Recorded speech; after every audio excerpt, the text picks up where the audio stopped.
The ship came down from the sky like a giant metal mountain. It was bigger than anything humans had ever built.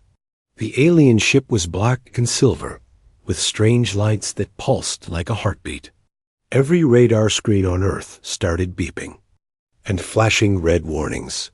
Jake Morrison stood in the big military room in Washington. He watched dozens of TV screens showing the same thing. The alien ship was huge. It made their best spacecraft look like toys. But something strange was happening. Instead of running and screaming, people were laughing. On one screen, a news reporter could barely talk because she was giggling. On another screen, people were taking selfies with the alien ship in the background. Social media was full of jokes and funny pictures. Someone had already made a meme showing the alien ship with the words, "When you order takeout and it arrives 3 hours late." The stock market did something weird too. At first, all the numbers went down because people were scared, but then they started going back up. Companies that made weapons and technology were getting more valuable. People saw opportunity, not disaster. Jake shook his head and smiled. Only humans would see a massive alien invasion and think about making money from it. 3 hours after the ship arrived, every phone, TV, computer, and radio on Earth made the same sound at the same time. Then a voice spoke. It was deep and strange, but somehow everyone could understand it in their own language. "Hello, simple creatures of the third planet from your star. I am Zarthik the Mighty. I am the supreme protector of the Galactic Councils. Fourth Sector, your species has been studied. We have decided you are good enough to keep alive. We are here to take control of your world and protect you. Do not fight us. If you obey, we will let you live your easy lives under our wise rule." The response was immediate. All over the world, people started laughing even harder. In New York, news reporter Lisa Grant was on live TV. She tried to keep a serious face, but failed completely.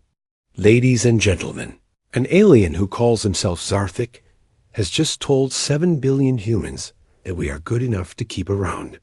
He wants to protect us from ourselves. I'm sorry, but has this guy looked at our planet lately?" She started laughing so hard, she had to put her hand over her mouth. In London, a BBC reporter was having the same problem. "The alien says we need protection. This is the same species that survived ice ages, built cities, went to the moon, and invented the internet. I think we're doing okay, thanks." The late-night comedy shows had a field day. Comedians across the world made the same jokes. An alien wants to protect Earth. From what? Our own success? And he called us simple creatures. We have smartphones, cars that drive themselves, and pizza delivery. What more do you need? But the best reactions came from regular people. A farmer in Kansas looked up at the alien ship and said to his neighbor, "Well, there goes the neighborhood property values." A teacher in Tokyo told her students, "Class, today we learned that even aliens can be wrong about homework being important." In the military command center, Jake Morrison watched it all with amazement. His boss, General Patricia Stone, walked up beside him. "Sir," Jake said, "shouldn't people be more scared?" General Stone smiled. "Jake, humans have been dealing with bullies for thousands of years. We know one when we see one. This Zarthik character just made the biggest mistake possible." "What mistake is that, sir?" "He underestimated us, and he was rude about it." On the screens, they could see more reactions from around the world. In Brazil, people were having street parties with alien-themed music. In Australia, someone had already started selling T-shirts that said, "Zarthik thinks I'm adequate." In Canada, a group of scientists were on TV explaining why the alien ship design was actually not very efficient. Dr. Alan Carter appeared on several news channels. He was a smart man who studied history. "Look, he said to one reporter. This. Alien says we're primitive and need protection. But think about what humans have done. We started with sticks and stones. Now we have computers that fit in our pockets and can talk to anyone in the world instantly. We've been to space. We've cured diseases that killed millions. We've created art and music and stories that make people cry with joy. Does that sound primitive to you? The reporter shook her head. But what about war and pollution and all our problems? Dr. Carter laughed. Every species probably has problems. The difference is we admit ours and work to fix them. We don't just sit around waiting for someone else to solve them for us. Meanwhile, up in his ship, Zarthik was getting confused. His computers were showing him something impossible. Instead of fear and panic, the humans were showing joy and amusement. Their communication networks were full of jokes about him. Some humans were even making fun songs about his name. Zarthik had conquered dozens of planets. Usually, the inhabitants begged for mercy or tried to fight with primitive weapons. They had never laughed at him before. His second in command, a smaller alien named Kretek, approached carefully. Supreme Protector, the humans are not responding as expected. I can see that, Zarthik said, his 4 eyes blinking in irritation. Why are they not afraid? Perhaps they do not understand the danger they are in? Zarthik looked at the data streaming from Earth. Humans were analyzing his ship with their telescopes and satellites. They were measuring its size, studying its energy patterns, and discussing its technology on their internet. Some of their guesses about how his ship worked were surprisingly accurate. They understand, he said slowly. They just don't care. Back on Earth, Jake Morrison was reading reports from scientists around the world. In just a few hours, humans have learned quite a bit about the alien ship. It was powered by something like fusion energy, but more advanced. Its hull was made of metals that didn't exist on Earth, but human scientists already had theories about how to make similar materials. General, Jake said, our people are treating this like a learning opportunity. General Stone nodded. That's what humans do, Jake. We see something new, and we want to understand it. We see a challenge, and we want to beat it. We see someone telling us we can't do something, and we want to prove them wrong. On the screens, they watched as more reactions poured in from around the world. A group of children in a school in India had drawn pictures of the alien ship with smiley faces on it. University students in Germany were already writing papers about possible alien technologies. Engineers in Japan were discussing how to improve the ship's design. The funniest reaction came from a grandmother in Ireland who was interviewed by a local news station. An alien wants to protect us, she said with a laugh. I raised 5 children, survived 2 wars, and lived through every crisis you can imagine. I think I can handle whatever problems Earth has without help from some space tourist. Thank you very much.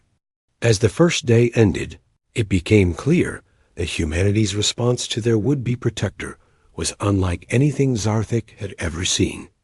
Instead of submission or terror, humans had responded with curiosity, humor, and confidence. The stage was set for what would become the most surprising first contact in galactic history. An alien had come to save humanity from itself, but humanity was about to teach the alien something much more valuable than protection: how to truly live.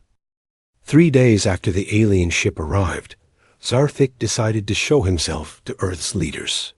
He picked the United Nations building in New York City.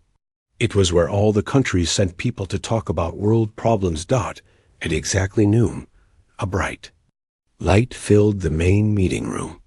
When the light faded, Zarthik stood in the center of the room. He was 9 feet tall with gray skin and 4 yellow eyes. Energy crackled around his body like tiny lightning bolts. Strange weapons floated in the air around him, humming with power. The room was full of people from every country on Earth. They represented billions of humans. When they saw the alien, they did something that shocked Zarthik completely. They clapped. Everyone in the room stood up and applauded like he was a famous movie star. Some people even whistled and cheered. Zarthik's 4 eyes blinked in confusion. This had never happened before on any planet he had conquered. Maria Santos, the Secretary General of the United Nations, walked up to him with a big smile. She was a small woman from Brazil, but she showed no fear at all. "Welcome to Earth, Zarthik. Thank you for coming to visit us. I think there might be a small misunderstanding, though." "Misunderstanding?" Zarthik's voice boomed through the room. His translator made sure everyone could understand him. "Your primitive communication systems show nothing but war, destruction, and chaos. You clearly need our guidance to survive." Dr. Alan Carter stood up from his seat. He was the same historian who had been on TV the day before. "With respect, Zarthik, I think you've been watching our news channels and movies. Those focus on exciting stuff because peaceful days don't make good television." "Television?" Zarthik asked. "You mean the moving pictures on your screens?" "Entertainment," said Captain Kelly Rodriguez from the U.S. Space Force. She pulled out her tablet computer and showed him a video. "Look, here's what humans actually do.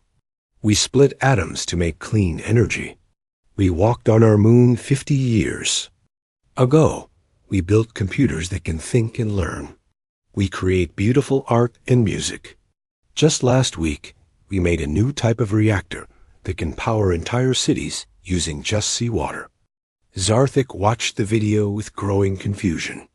The images showed humans doing amazing things. They built giant bridges across oceans. They flew through the air in metal tubes. They sent robots to other planets. They saved animals from extinction and grew food in deserts. "But your planet shows signs of environmental damage and social problems," Zarthik said. His confidence was starting to shake. Dr. Nina Patel, a climate scientist from India, laughed. "Of course we have problems. We're fixing them. It takes time when you have 7 billion people living on one planet. But we're actually doing pretty well." She showed him more data on her computer. "Look, our air is getting cleaner every year. We're switching to renewable energy. We've reduced poverty by half in the last 20 years. We're healing the ozone layer. We're bringing back forests. Are we perfect? No. But we're working on it." An old man from Japan stood up. His name was Dr. Hiroshi Tanaka, and he was a robotics engineer.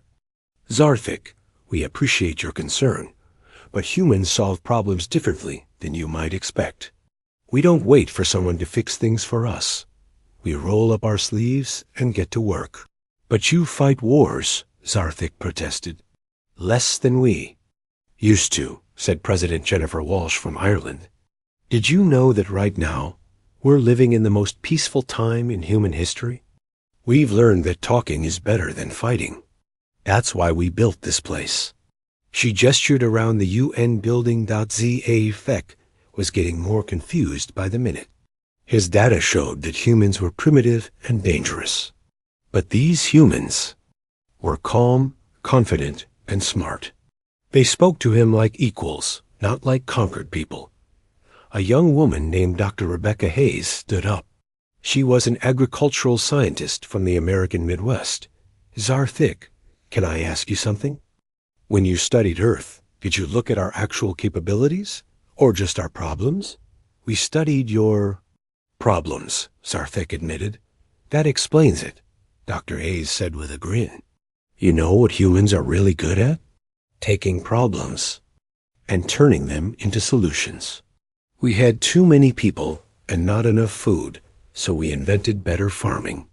We had diseases killing us, so we invented medicine. We wanted to fly, so we built airplanes. We wanted to talk to people far away, so we invented phones and the internet." Captain Rodriguez added, "Every problem you see on Earth, we're already working on fixing it. Climate change? We're switching to clean energy. Poverty? We're creating new jobs and opportunities. Disease? We're developing better treatments every day. War? We're getting better at preventing conflicts before they start. An economist from Ghana named Dr. Kwame Asante spoke up. The funny thing is, our problems make us stronger.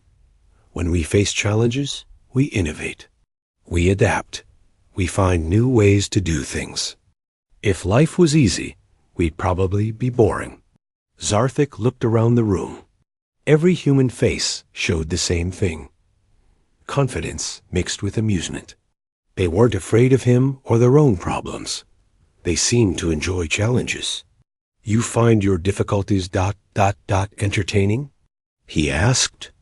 Not entertaining exactly, said Dr. Carter.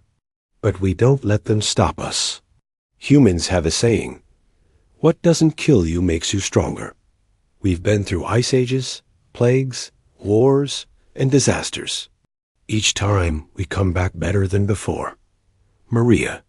Santos stepped forward again. Zarthik, can I ask you something personal?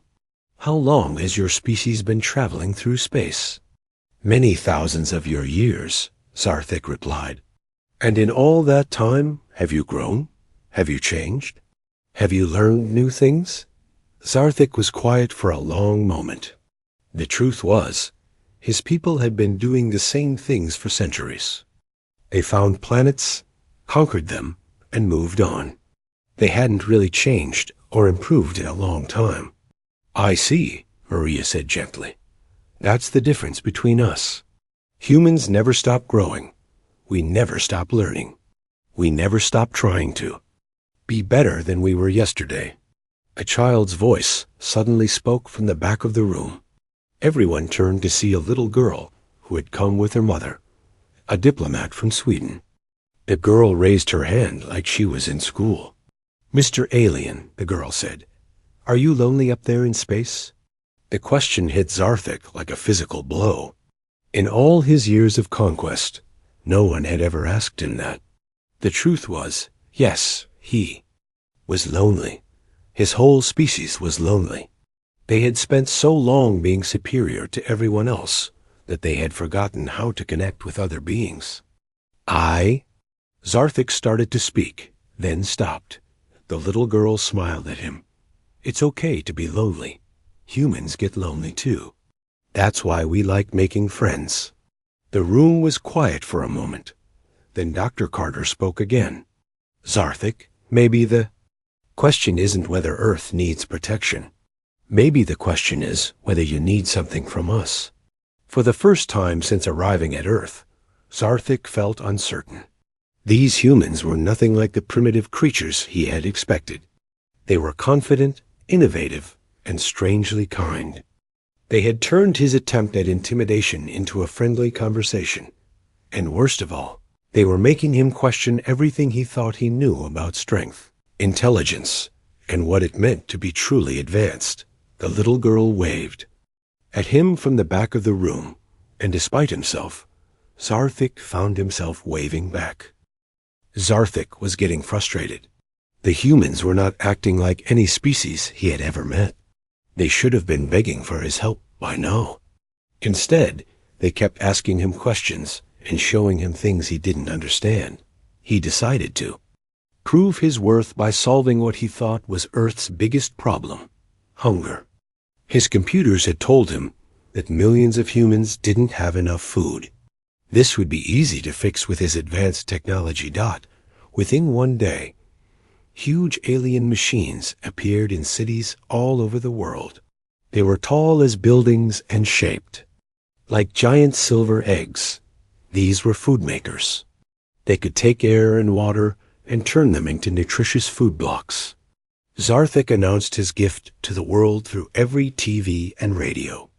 People of Earth, his voice boomed, I have solved your hunger problem. These machines will feed everyone on your planet forever. You no longer need to struggle for food. This is proof of my superior wisdom. The response was not what he expected. In Los Angeles, food critic Tony Martinez took a bite of one of the alien food blocks. His face twisted like he had eaten something terrible. "It tastes like cardboard mixed with chalk," he said on live TV. "I've eaten some bad meals in my time, but this is worse than airplane food." In Paris, famous chef Pierre Dubois held up one of the blocks and shook his head. "This has no flavor, no texture, no soul. Food is not just fuel for the body. It is art. It is culture. It is love made edible. This is just nothing." But the real problem started when scientists began studying the food blocks. Dr. Rebecca Hayes, the agricultural scientist from Iowa, showed up at one of the machines with a team of researchers. They spent hours testing the food blocks and running calculations on their computers. And Dr. Hayes called a press conference. "Ladies and gentlemen," she said, holding up a food block, "these alien snacks are missing about 47 different nutrients that humans need to stay healthy." A reporter raised her hand. "What does that mean?" "It means if you ate only these blocks, you'd be alive, but not healthy. You'd get sick after a few months. It's like the aliens studied human biology from a textbook, but never met an actual human." Zarthik watched this from his ship and felt confused. His computers had analyzed human nutritional needs perfectly. How could they be wrong? Dr. Hayes continued her explanation. "The alien did his homework, sort of. But he studied what humans need to survive, not what we need to thrive. There's a big difference. We figured out the difference between those two things decades ago." But that wasn't the worst news for THEK. Dr. Carlos Rodriguez, an economist from Mexico, held his own press conference later that day. "These machines are producing 12 times more food than Earth actually needs," he announced. "Did anyone tell the alien that we already solved the hunger problem?" "What do you mean?" asked a confused reporter. "Earth grows enough food to feed 10 billion people. We only have 7 billion. Hunger isn't a food shortage problem anymore. It's a distribution and politics problem. Some places have too much food, while others don't have enough. The alien just made the problem worse by flooding the market." Dr. Rodriguez pulled out a chart. "Also, these machines just put about 200 million farmers out of work. We're going to need compensation from our alien friend for crashing the global agricultural economy." On his ship, Zarthik stared at his computer screens in disbelief. "How can they grow enough food for 10 billion people?" He asked his assistant. "Kree Tak, perhaps our analysis was incomplete, Supreme Protector. Show me their agricultural data again." The screens filled with information about Earth's farms. Humans had developed incredible farming techniques. They grew crops in deserts using recycled water. They created vertical farms in cities that produced more food per square foot than traditional farms. They had crops that grew faster, tasted better, and resisted diseases. "They've turned farming into a science," Zarthik muttered. But the surprises weren't over. A farmer from Kansas named Bill Murphy appeared on the news that evening. He stood in front of one of the alien food machines with his arms crossed. "This thing's been sitting in my cornfield for 6 hours," he said. "It's already killed about an acre of my best corn. That corn feeds cattle, which become hamburgers, which feed families across America. This machine makes tasteless blocks that nobody wants to eat. Which one sounds more useful to you?" The reporter asked, "But doesn't the alien technology impress you?" Bill laughed. "Son, I've got a machine in my barn that can plant, water, and harvest 100 acres of corn in one day. I've got another machine that can tell me the exact moisture content of soil from satellites in space. I can check the weather for the next 2 weeks on my phone. This alien's machine is impressive, sure, but it's solving the wrong problem." Meanwhile, in Tokyo, a group of nutritionists were having a field day with the alien food blocks. Dr. Yuki Tanaka held up a microscope slide on TV. "Look at this," she said, The alien food has protein, carbohydrates, and basic vitamins. But it's missing hundreds of compounds that make food actually good for you. Antioxidants, flavonoids, omega fatty acids. We've spent decades learning that nutrition is incredibly complex. The aliens' approach is like trying to paint a masterpiece with only 3 colors. A food scientist from Brazil named Dr. Ana Silva added her own criticism. The alien also didn't consider that humans eat for pleasure, not just survival. Food is how we celebrate, how we comfort each other, how we show love. A birthday cake isn't just calories. It's joy in edible form. These blocks have no joy.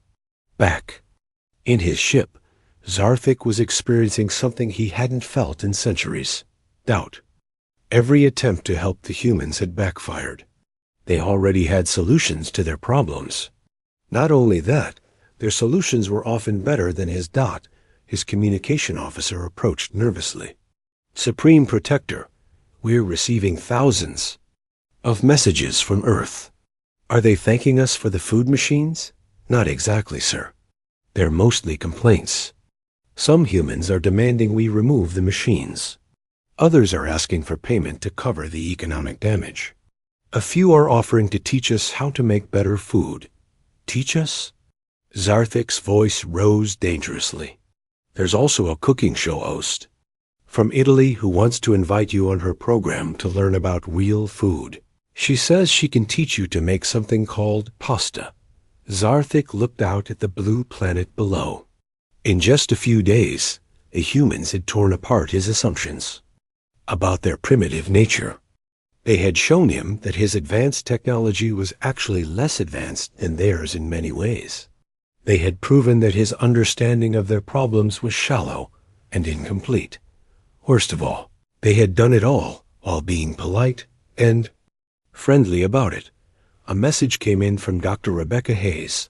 She was speaking directly to him from Iowa, standing in a field of corn that stretched to the horizon.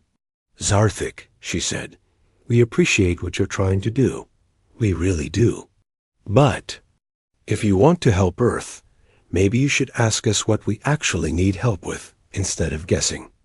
We're pretty good at solving our own problems, but we're always happy to work with new friends. Friends. There was that word again. Zarthik had conquered dozens of worlds, but he had never made a single friend. For the first time in his long life, he wondered if he had been doing everything wrong. Zarthik was running out of patience. Every time he tried to show humans how much they needed his help, they proved him wrong. His food machines had been a disaster. His offers of protection were met with laughter. His superior technology was criticized and improved upon. He decided to try a different approach. Instead of helping, he would show his power. Then the humans would understand who was really in charge. Zarthik announced his next demonstration to the world. People of Earth, you seem to doubt my capabilities. I will now show you the power of advanced technology. I will control your weather to prevent the storms that damage your cities. Within hours, massive weather control machines appeared in the skies above major cities. They looked like floating metal umbrellas the size of football stadiums. Blue energy beams shot down from them into the clouds. At first, it seemed to work. Rain stopped falling over New York City. The clouds above London cleared up completely. A hurricane heading toward Florida suddenly changed direction and disappeared. The humans watched with interest, but not the fear and awe Zarthik expected. Dr. Susan Chong, a meteorologist from Seattle, was the first to speak up. She appeared on every major news channel with weather maps and computer models. This is fascinating technology, she said, but there's a big problem. Weather isn't just about what happens in one place. It's a global system. If you stop rain over New York, that water has to go somewhere else. She pointed to her weather map. Look at this. The alien machines are creating a massive drought in the American Midwest while causing flooding in South America. They're preventing hurricanes in Florida, but creating typhoons in Asia. The alien doesn't understand that Earth's weather is all connected. Dr. Chang pulled up more data. Humans have been studying weather for hundreds of years. We know that storms aren't just destruction. They bring fresh water to crops. They cool down hot areas. They move nutrients around the ocean. The alien is trying to stop natural processes that Earth actually needs. Other scientists joined the criticism. A climatologist from Germany named Dr. Hans Weber explained that the weather machines were disrupting wind patterns that had been stable for thousands of years. An oceanographer from Japan showed how the changes were affecting ocean currents that fish and whales depended on. But the real embarrassment came when Zarthik tried to show his military power. He decided to destroy what he thought was a primitive human weapon. His scanners had found an old aircraft carrier that was floating in the Pacific Ocean. It looked like a military ship, so he assumed it was some kind of threat. Zarthik powered up his most powerful weapon. A bright red beam shot down from his ship toward the aircraft carrier. The beam was hot enough to melt steel and strong enough to destroy a mountain. The beam hit the ship and simply bounced off. On his ship, Zarthik stared at his weapon controls in confusion. "Impossible," he muttered. "Fire again." The second beam had the same result. It hit the ship and scattered harmlessly into the ocean. Down on the ship, an old man named Captain Frank Butler stood on the deck, completely calm. He picked up his radio and spoke in a casual voice. "Zarthik, you might want to scan that hull again with better equipment." Zarthik ordered his computers to do a detailed scan of the ship. What they found made his 4 eyes blink in shock. The ship was covered with a defensive field that his computer said was impossible. "How is this possible?" Zarthik demanded through his communication system. Dr. Jennifer Liu, a physicist from MIT, answered from the ship's bridge. She was a small woman with a big smile. "We call it a quantum deflection matrix. It took us about 6 months to figure out after we studied some wreckage for a crashed ship about 10 years ago." "Wreckage?" Zarthik asked. "Yeah, funny story about that. The crash site had DNA and technology signatures that match your species. We found the pieces in a crater in Nevada." The silence from Zarthik's ship lasted for almost an hour. When he finally spoke again, his voice was much quieter. "You studied our technology and improved upon it?" "Well, sure," Dr. Liu replied cheerfully. "That's what humans do. We see something interesting. We take it apart to understand how it works, and then we make it better. We've been doing it for thousands of years." She gestured to the ship around her. "This old carrier was scheduled to be scrapped. Instead, we turned it into a floating research lab. The quantum deflection field was just one of many upgrades. We also added better engines, improved computers, and a really nice coffee machine." Dr. Liu pulled out her tablet and showed more information. "The interesting thing about your species' technology is that it's very powerful, but not very efficient. Your deflection field works, but it uses 10 times more energy than it needs to. We fixed that problem." Captain Butler added, "We also improved the power source. Your original design would have needed a nuclear reactor to run. Ours runs on solar panels and a small fusion cell." On his ship, Zarthik felt something he had never experienced before: technological inferiority. These humans had taken his advanced technology and made it better in just a few months. His assistant Kretak approached nervously. "Supreme Protector, perhaps we should reconsider our approach." "What do you mean?" "The humans are not primitive. They may be more advanced than we realized." Zarthik looked at the data streaming from Earth.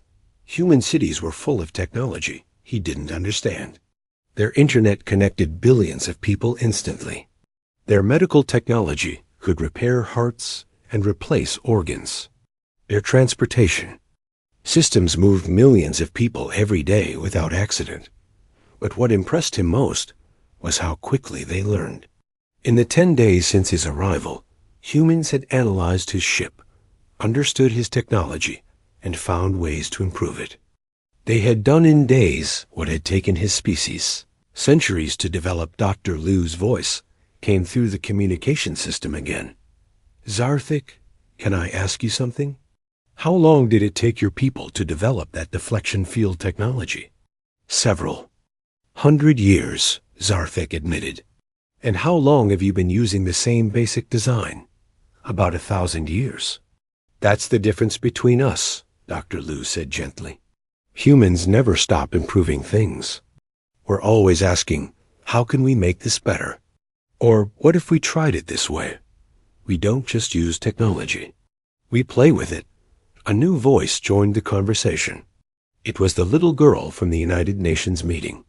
Her mother had brought her to the research ship as part of a school field trip. "Mr. Alien," the girl said, "are you sad that we made your stuff better?"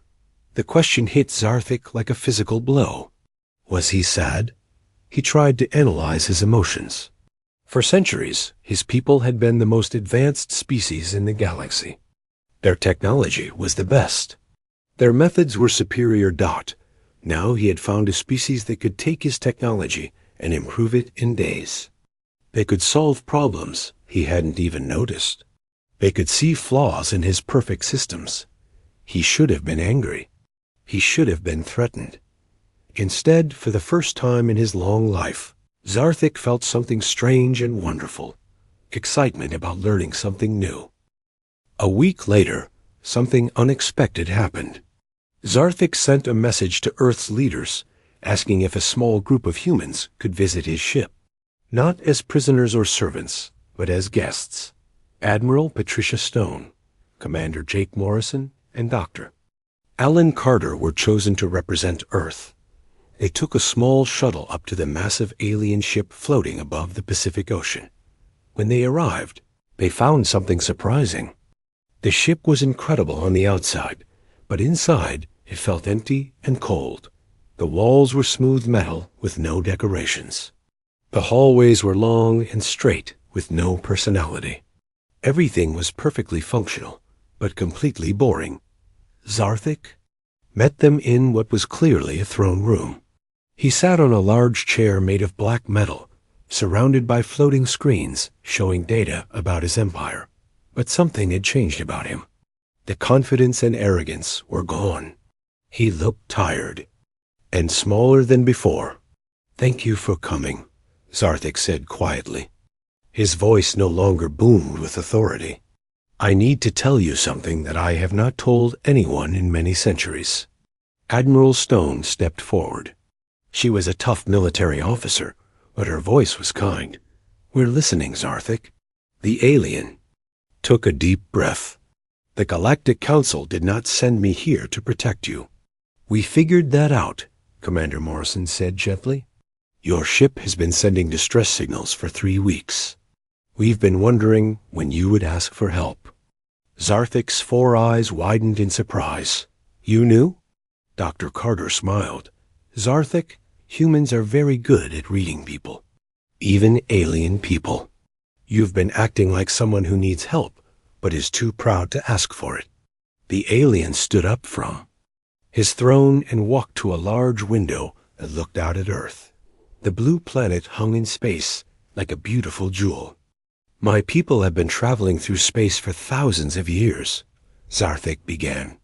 "We have found many worlds with intelligent life, hundreds of different species, but they all followed the same pattern." He touched the window with one large hand. "First, they develop basic technology. Then they expand across their planet. Then they either destroy themselves with wars and pollution, or they stagnate and stop growing. We have seen this story play out over and over again." Admiral Stone joined him at the window. "And you decided to save them from themselves?" "We tried," Zarthik said sadly. "We would arrive and offer protection and guidance. Most species were grateful. They accepted our rule and lived peaceful, simple lives under our care. We became the guardians of the galaxy. Dr. Carter understood, but something went wrong. Zarthik nodded. We forgot how to grow. We became so focused on taking care of other species that we stopped learning new things ourselves. For centuries, we have been doing the same things in the same ways. We conquered, we protected, we maintained order, but we never changed. He turned away from the window to face the humans. When we found Earth, we saw a species that looked like all the others. Your planet showed signs of conflict, environmental problems, and technological dangers. We thought you were just another species heading for destruction. Commander Morrison crossed his arms, but we weren't. No, Zarthik said with something. That might have been admiration. You were completely different. You face your problems with humor instead of despair. You turn your conflicts into entertainment. You take your mistakes and use them as learning opportunities. You see our superior technology and immediately think of ways to make it better. The alien walked back to his throne, but instead of sitting on it, he sat on the steps in front of it like a tired old man. In 1 week, you have shown me things my people forgot centuries ago. How to question authority. How to find joy in challenges.